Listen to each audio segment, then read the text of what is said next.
Welcome to the First Unitarian Church of Worcester, Massachusetts. I'm Sarah Stewart. I'm the minister here. It is wonderful to have all of you with us this morning. Our guest preacher this morning is the Reverend Susan Frederick-Gray.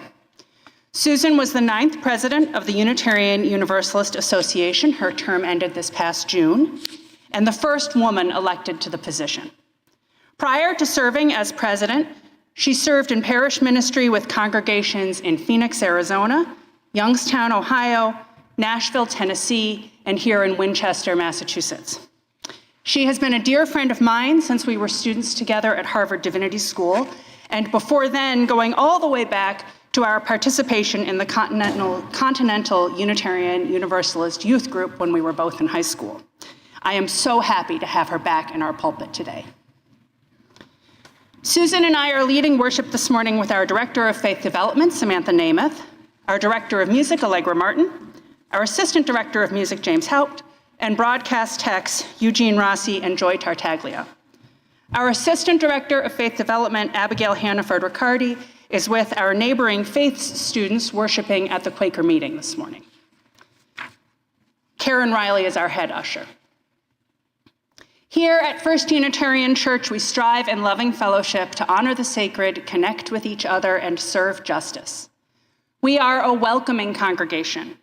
Whatever your age, race, class, or nationality, you are welcome here. Single people and families of all kinds are welcome here. LGBTQ folks are welcome here. Those of all physical and mental abilities are welcome here. The doors of this church are open to all, and we are delighted you are with us today. We welcome those of you who are joining us online. You can like this video to help others find it and subscribe to our channel to find all of our content, children's stories, past worship services, and musical performances.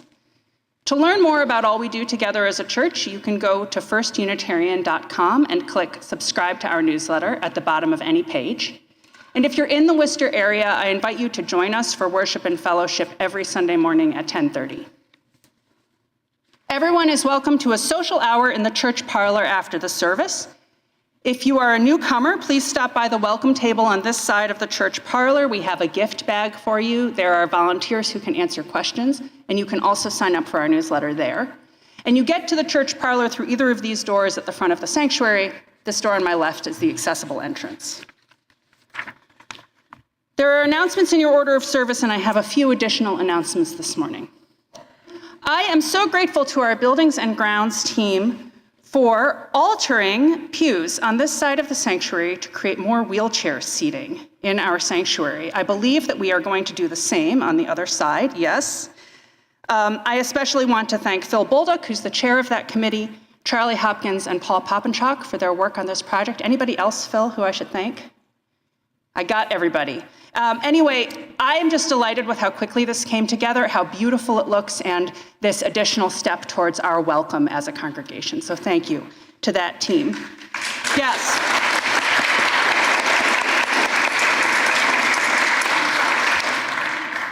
I am grateful to this entire congregation for granting me a sabbatical as your minister. It begins on April 1st, and I will be back at the very end of July for our summer We Agora Camp program. The Prudential Committee has hired a part-time sabbatical minister to cover while I'm gone, the Reverend Lisa Perry Wood. She will be joining us in 3 weeks on Sunday, March 24th. So that's an opportunity to meet her, shake her hand, get to just meet her in person before she'll be with us for her first Sunday on April 7th. Ellen Foley is here. She's the chair of the sabbatical team. So see Ellen with questions, and please meet Lisa on March 24th. And then finally, there is a songwriting workshop on Saturday, March 16th for both children and adults to learn to write songs. In fact, the closing hymn we're singing today, number 131, is by Sally Rogers, and she is helping to lead this songwriting workshop. So you can sign up in the newsletter or by talking to Linda Wyatt. Linda is in our choir. She's in the back at the moment. This is the day the Lord has made. Let us rejoice and be glad in it.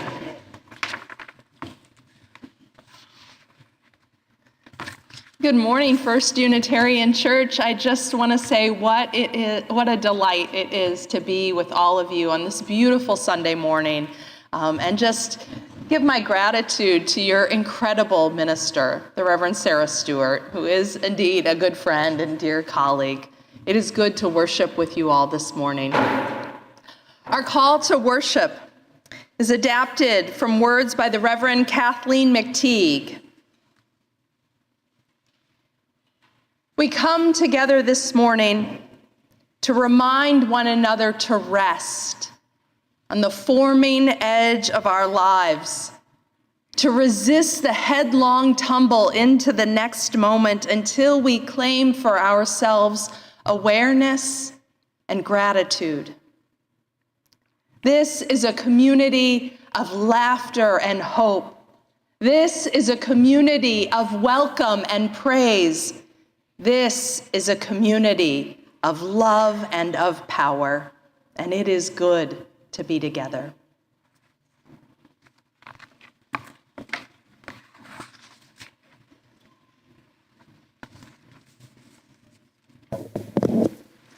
Carter will be lighting our chalice this morning.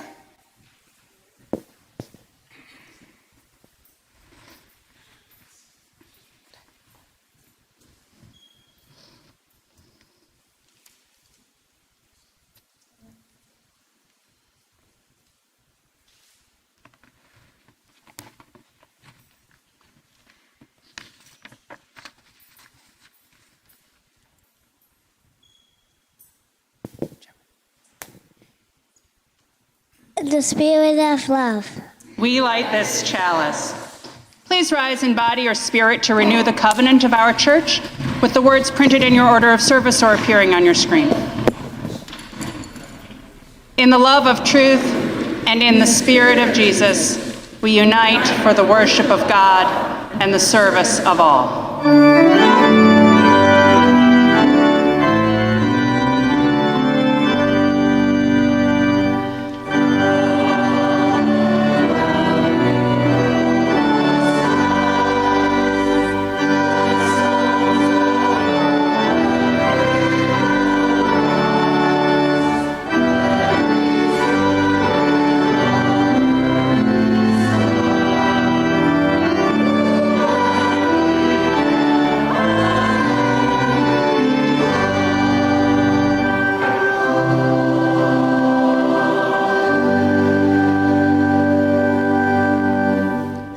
Opening hymn is number 126.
Our tale for the day is called God in Hiding, and it is adapted from a traditional tale by Margaret Silf.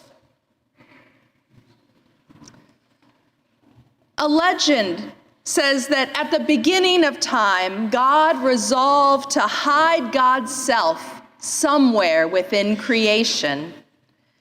As God was considering how best to do this, the angels gathered around to help. I want to hide myself in my own creation, God said. I need to find a place that is not too easily discovered, for it is in their search for me that my creatures grow in spirit and in understanding. Why don't you hide yourself deep in the earth? One of the angels suggested.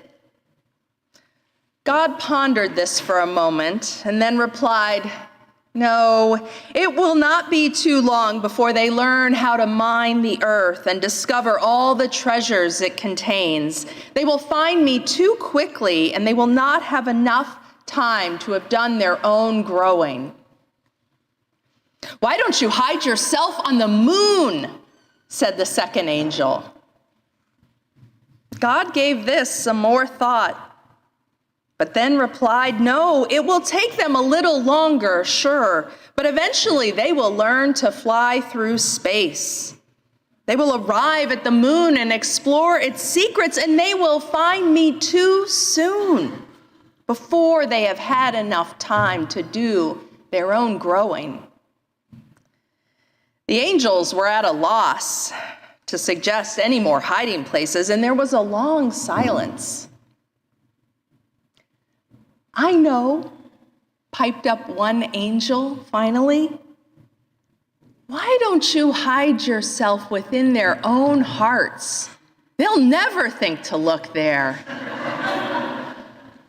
"That's it," said God, delighted to have found the perfect hiding place. And so it is that God secretly hides deep within the heart of every one of God's creatures, including every human being, until that creature has grown enough in spirit and understanding to risk the great journey into the secret heart of its own being. Here ends our story.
Before we invite all our friends and volunteers to our classes, for our Soul Matters class, Bicota this morning created their posters for the Bicota Food Drive. We are taking donations from now until April 7th.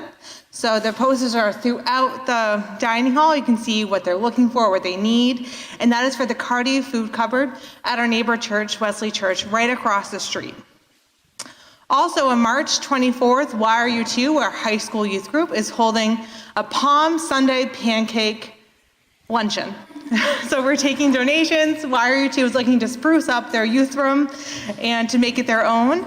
So they'll be serving you breakfast on that day. And lastly, We Agora is very important to First U, as we all know. It's a huge, huge thing that everyone loves. With that being said, there are only 30 spots left for the children. So we are 2/3 full. So if you haven't registered your children yet, or you know someone who's waiting, let them know before we fill up. And without further ado, I'd like to invite all my friends to the Landers area to our classroom. And thank you.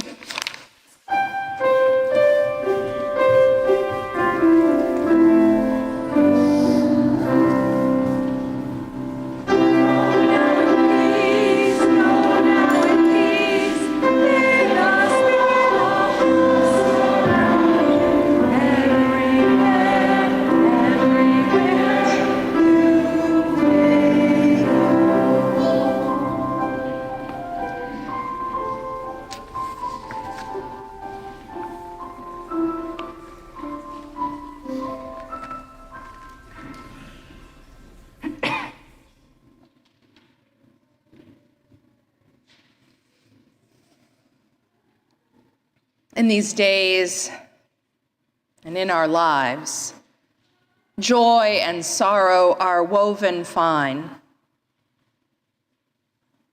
In this time of common prayer, of meditation, of shared silence, may we open our hearts to one another in community and remember the ways that even in times of heartbreak and injustice, that we are still and remain witnesses to what is possible, even if it is a long way from here.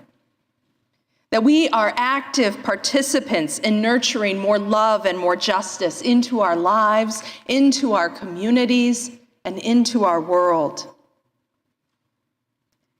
And in these days when violence and war takes too many lives, and undermines the good that we know is possible in our common humanity, we pray for peace.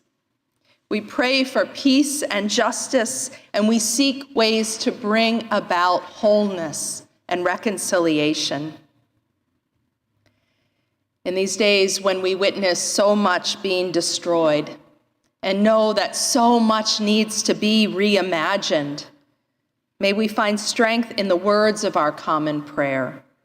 These words from Adrian Rich, and I invite you to read with me our words for common prayer together. My heart is moved by all I cannot save. So much has been destroyed. I have to cast my lot with those who age after age perversely and with no extraordinary power reconstitute the world. I invite you into this time of quiet. It's never fully silent. We hear the sounds of life around us, but a time to still our voices, to center ourselves in our breath, to open our hearts to one another and also to each of the prayers that is within our own hearts.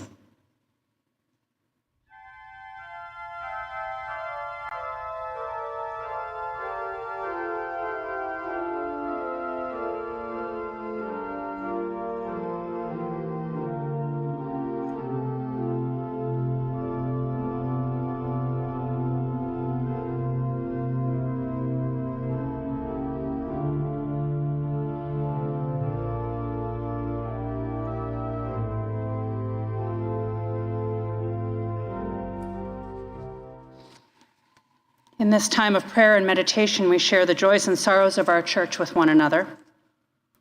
Liz Gustafson lights a candle of gratitude for our IHN Family Shelter volunteers, 10 members of our congregation who volunteered at Worcester's Family Homeless Shelter during February. Maggie Boone lights a candle for her friend Jackie, who has a brain tumor. Carrie West lights a candle for a friend with a cancer diagnosis. We hold these prayers of gratitude and healing in our hearts.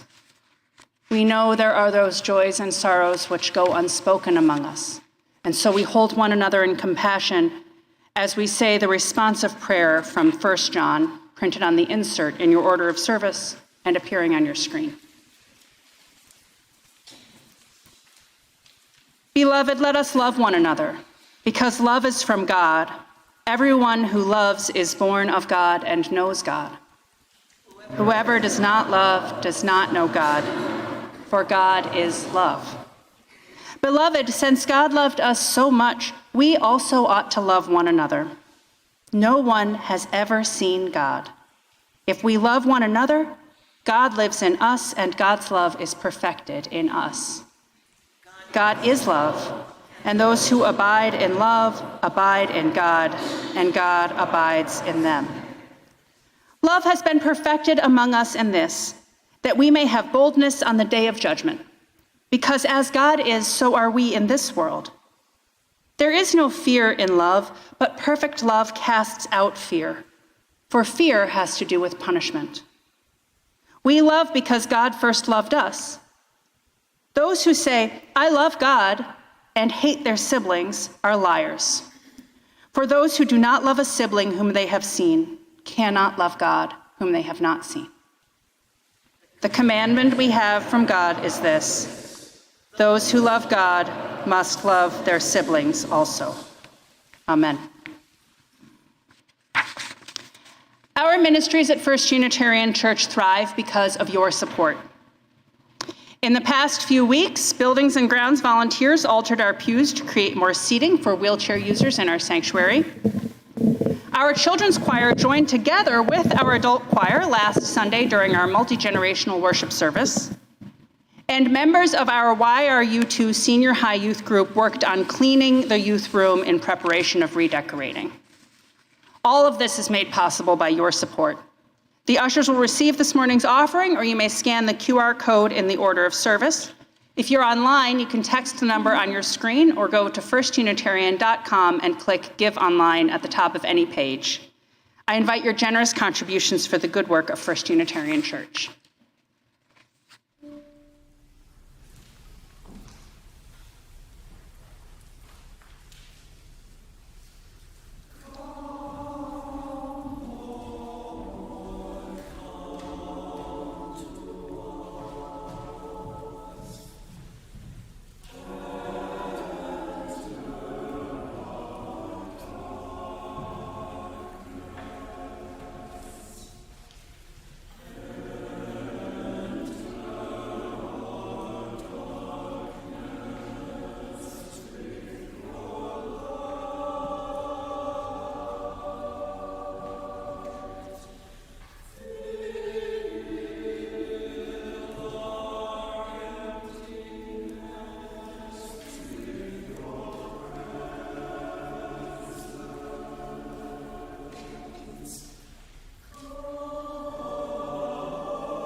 Our first reading this morning is from the poet Mary Oliver.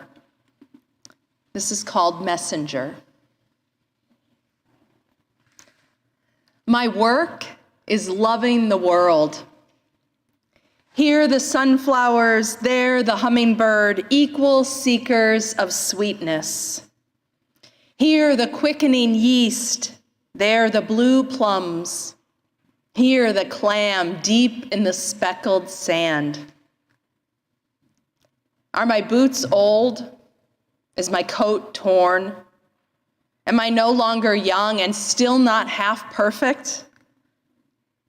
Let me keep my mind on what matters, which is my work, which is mostly standing still and learning to be astonished. The phoebe, the delphinium, the sheep in the pasture and the pasture, which is mostly rejoicing since all the ingredients are here, which is gratitude, to be given a mind and a heart and these body clothes, a mouth with which to give shouts of joy to the wren, to the sleepy dug up clam, telling them all over and over how it is that we live forever.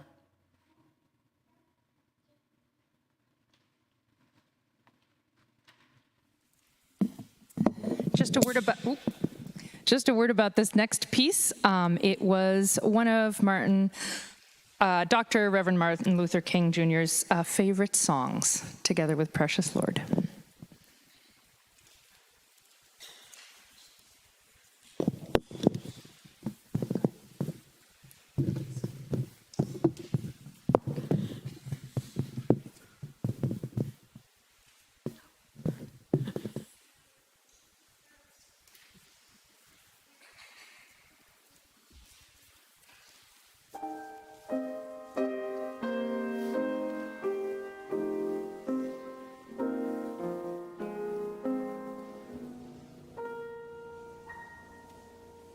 If I can help somebody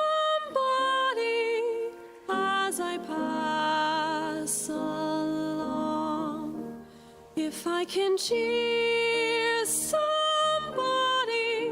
with a word or song, if I can show somebody he's traveling wrong, then my living shall not be in vain. Then my living shall not be in vain. Then my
Allegra, James, and to all the choir members, thank you so much for the gift of music.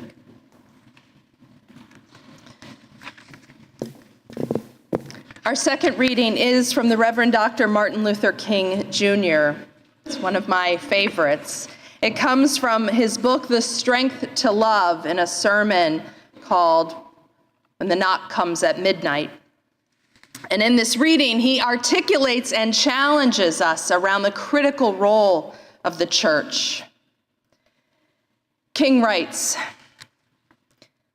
"The church must be reminded that it is not the master or the servant of the state, of the government, but rather the conscience of the state. It must be the guide and the critic of the state and never its tool. If the church does not recapture its prophetic zeal, it will become an irrelevant social club without moral or spiritual authority. If the church does not participate actively in the struggle for peace and for economic and racial justice, it will forfeit the loyalty of millions and cause people everywhere to say that it has atrophied its will. But if the church will free itself from the shackles of a deadening status quo, and recovering its great historic mission will speak and act fearlessly and insistently in terms of justice and peace, it will enkindle the imagination and fire the souls of people everywhere, imbuing within them a glowing and ardent love for truth, for justice, for peace."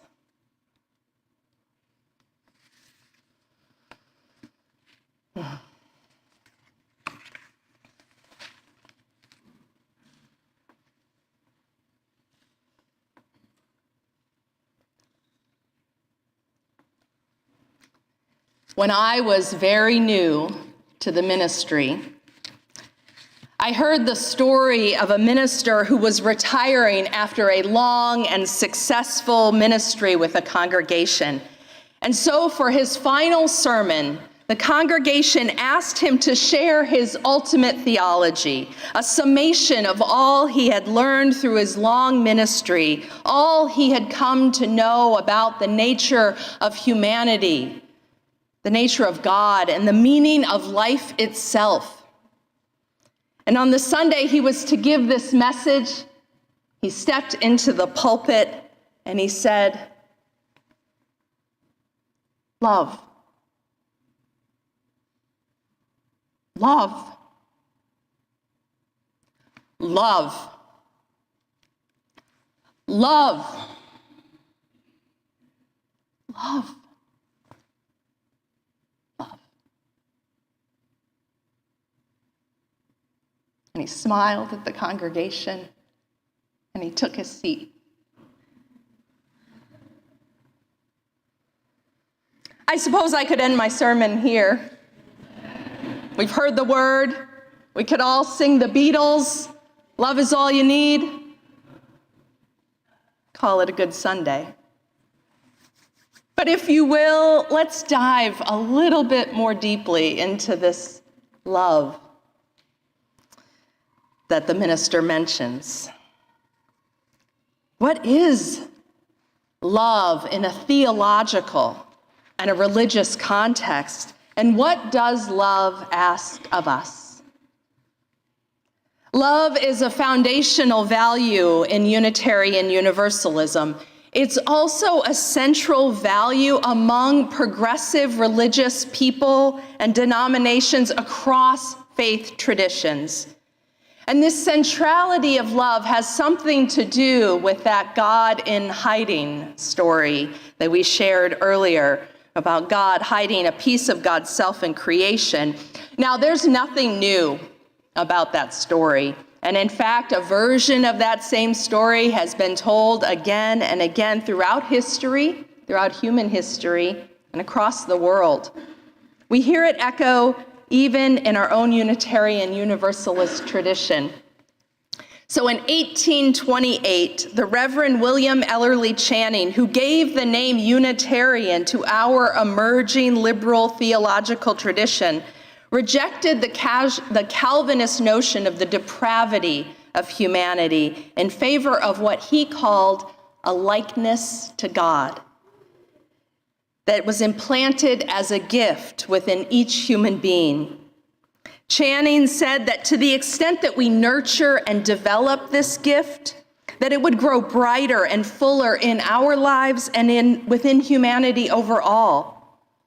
But to the extent we ignore this likeness to God, this gift, and we allow it to lie dormant, then it becomes obstructed and hidden even from our own view.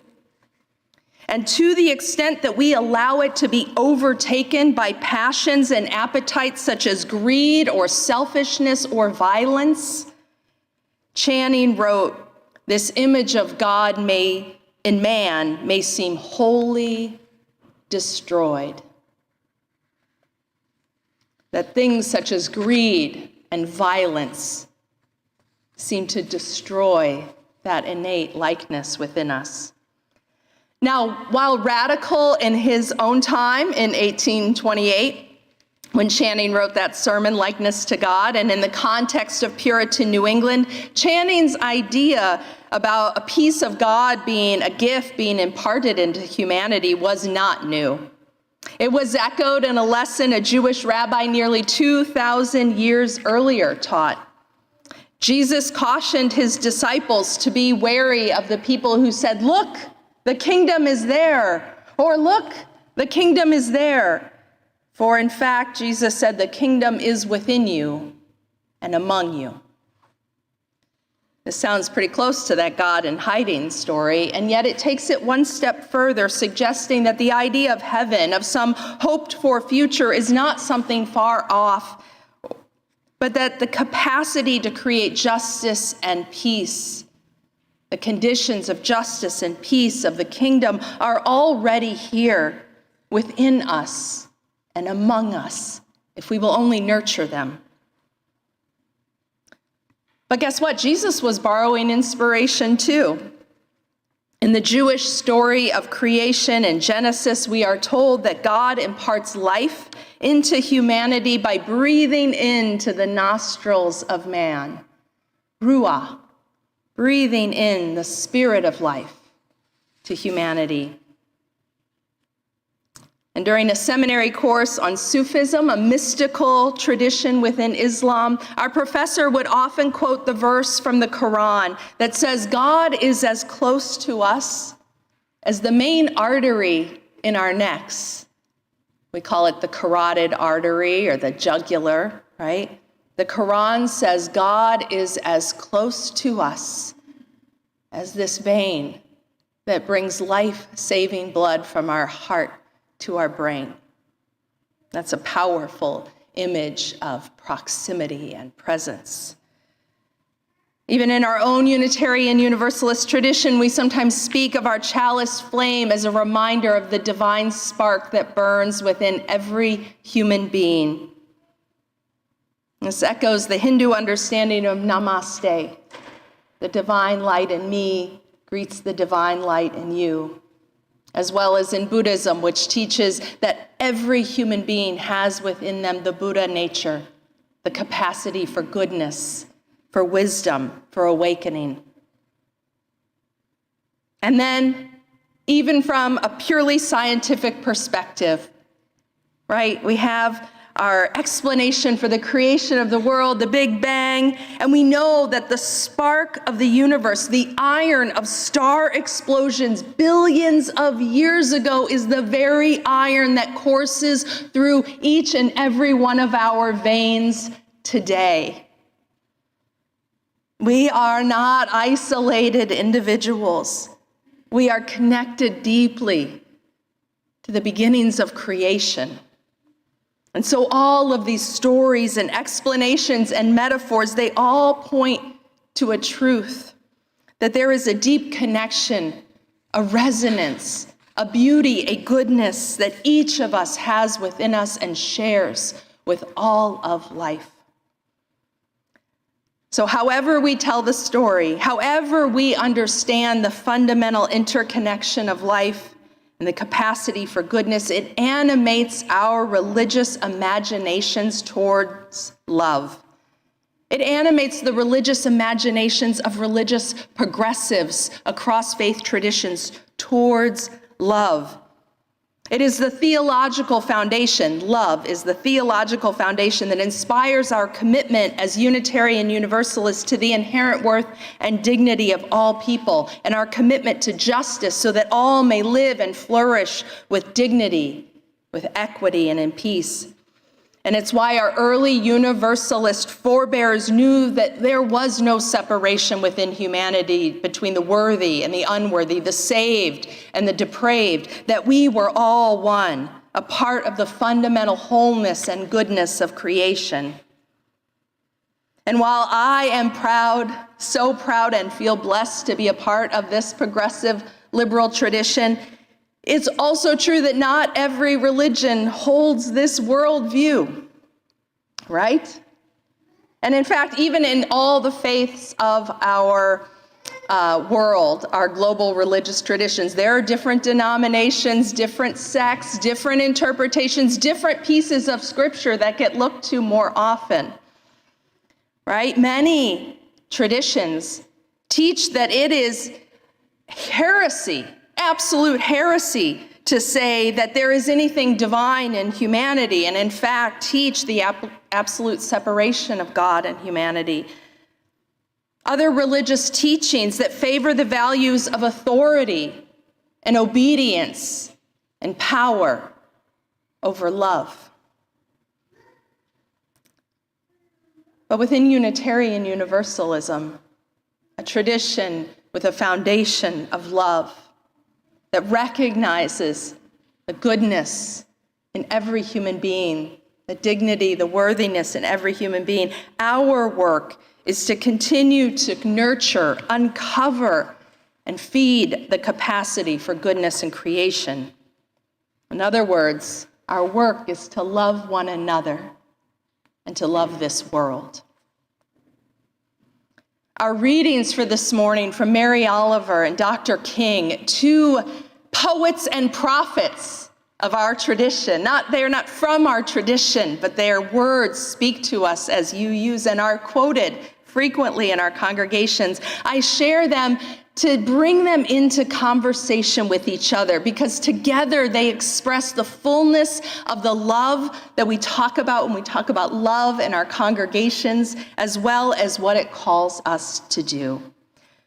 So Mary Oliver's words remind us of the essential practice of cultivating wonder, joy, and gratitude by bringing attention to the miracle of life and the natural world. She writes, "My work is loving the world, which is mostly standing still and learning to be astonished, which is rejoicing for all the ingredients are here, which is gratitude, to be given a mind and a heart and these body clothes and a mouth with which to give shouts of joy." And when she finds herself, as many of us do, distracted by materialism, is my coat torn? Am I no longer young and still not half perfect? She calls herself back to what matters, which is love.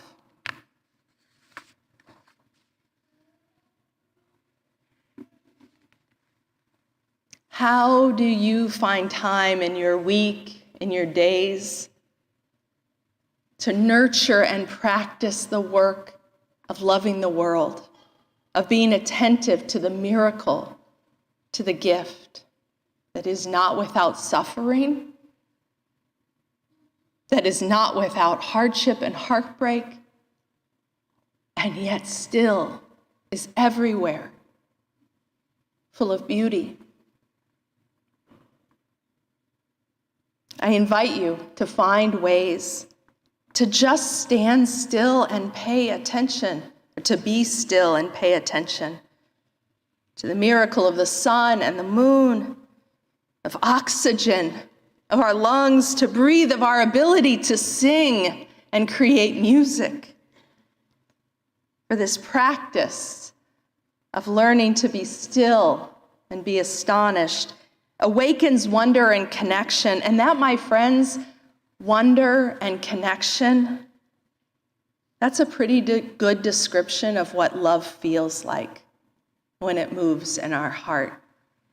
A feeling of wonder and connection. And so Mary Oliver, in her poem Messenger, gives us a bit of a toolkit, a recipe, if you will, for how to nurture and sustain compassion, love in our own hearts. And that matters because it can be hard to sustain compassion and love in our hearts when we are in midst of struggle, when we are frustrated with injustice around us, when we experience heartbreak in our own lives. So our recipe is attention, learning to be astonished, joy, she says rejoicing, joy, and gratitude. A toolkit for us for how we continue to experience, tap into, breathe life into our own connection to creation, to one another, to the stardust, the breath, the likeness to God. This is a beautiful and it is essential, but my friends, it is not sufficient. It's not sufficient. For ours is not a theology of love that ends with just a good feeling. That would make us perhaps that mere social club that King cautions us against. And so we need King's words here too, because too often we separate the work of spiritual practice from the work of justice making, but the root of both is love. For just as love is deeply relational, so is justice. And the practice of both spiritual deepening and justice making is the work of loving the world. The call to love is powerfully and profoundly a practice of love that is not either or, but both and. Love is the seed of our prophetic ministry, the animating force behind our work to make justice real in the world. It inspires and deepens our fierce commitment to democracy, because the practice of democracy is recognition that every person matters, that every voice is needed. That is a reflection of that God in hiding and also a call to justice. Love is why we fight for the rights of LGBTQIA people and for healthcare inclusion and the celebration of our transgender children, siblings, and neighbors. It is why more and more of our communities are developing prison ministries, including this congregation right here, why we resist the dehumanizing and brutal systems of mass incarceration and criminalization of migrants in this country. Because of the way that it erodes that likeness, as Channing calls it, erodes that likeness in us so that we forget it or it seems wholly far away. It's why we work so that our planet's future might be saved for our children and our children's children. We do it because of love. And it's why Dr. King's words ring so powerfully about the church needing to speak and act fearlessly and insistently in terms of justice and peace, to shake off the shackles of a deadening status quo. Everywhere we see the ways that our status quo and business as usual and the ways that things operate take lives, leave people behind. Our work as the church is to shake off those shackles and recommit ourselves fearlessly and insistently to justice and to peace. And King understood that the reason for that the foundation of that justice work and his vision of the church was love. In another essay, in many essays, King talks about the love that is the foundation for his theology. He says, the type of love I stress here is not eros, a sort of aesthetic or romantic love. It's not philia, a sort of reciprocal love between families or tribe or community, but it is agape love, which is understanding goodwill for all. King says agape love is an overflowing love which seeks nothing in return. It is the love of God operating in the human heart. And this is the love that may well be the salvation of our civilization. That is a powerful call to love.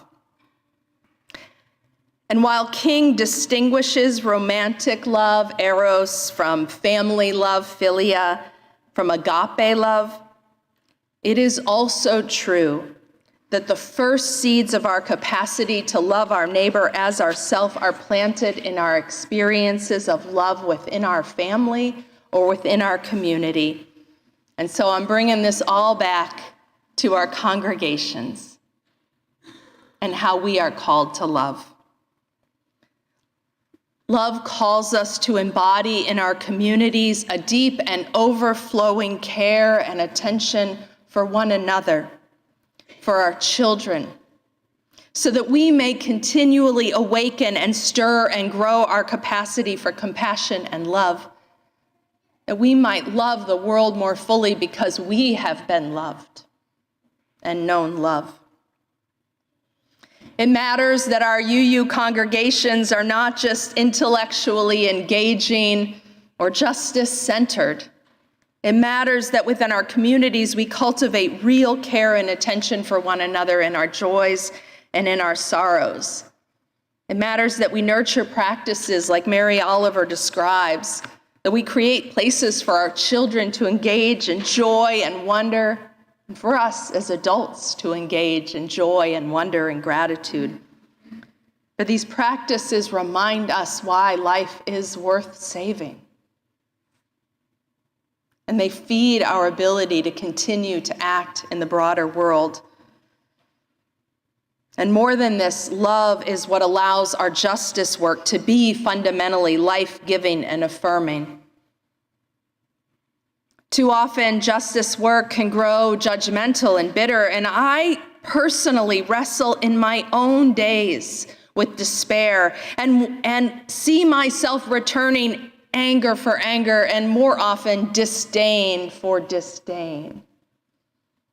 These are difficult times, politically divisive times, but it matters that when we seek justice, if we want it to be truly transformational in ways that foster long-term change, in ways that change us while it changes the conditions in which we live, that it must be love that animates this work.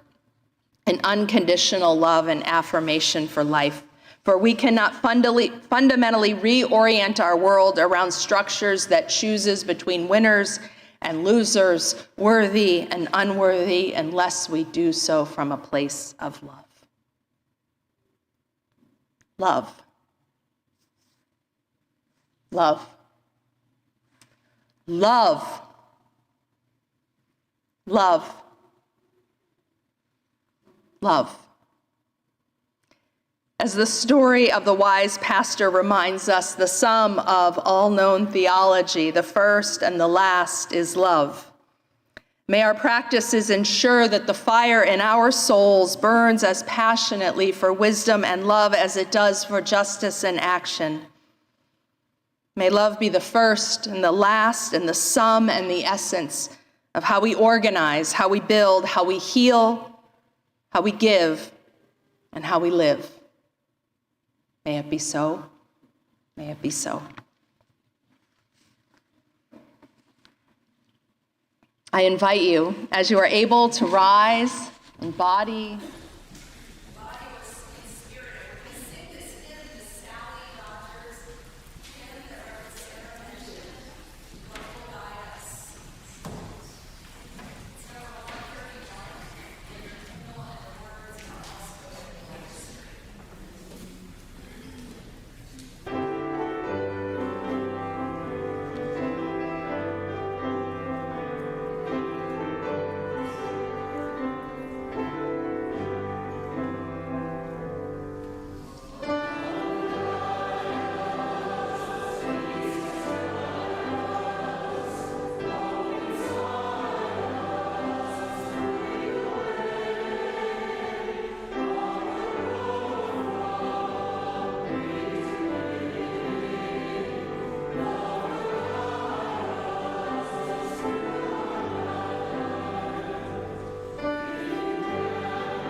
Go forth into the world in peace.